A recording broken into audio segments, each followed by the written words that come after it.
Going back to our friends with the Des Moines Register for our next question.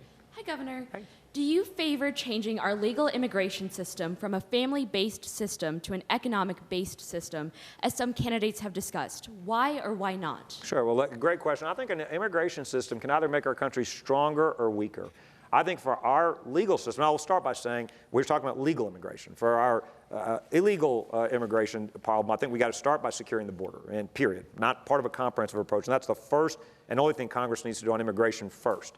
When it comes to our legal immigration system, I think that our first priority should be we want people who can come in here and help make our country stronger. What does that mean? That means people who will learn English, will adopt our values, will actually want to come here legally and be Americans and assimilate. People who want to roll up their sleeves and work hard. One of the dumbest things we do today, we educate people and then we kick them out of our country to compete against us. That makes no sense at all.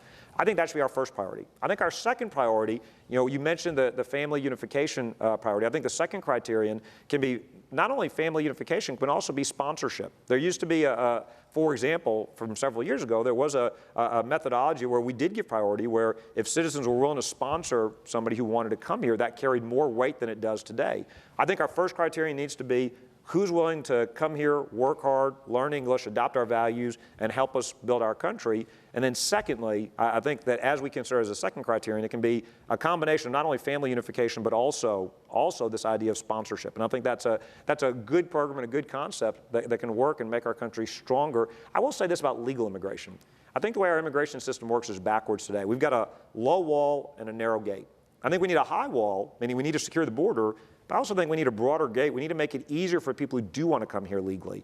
But one of the things we've got to guard against is what's happened in Europe. You've got second, third generation immigrants who don't consider themselves part of those cultures, who have not integrated. That's dangerous, and we must not allow that to happen here. We used to proudly call America the melting pot. For politically correct terms, now in college, a lot of colleges, they call it the salad bowl. I think that's nonsense. I think it's common sense to say if you want to come here, you should want to be an American. And if you don't want to be an American, nobody's making you come here. And secondly, you shouldn't use our freedoms to undermine the same freedoms we give to other people. So I think that's how we should improve our legal immigration system.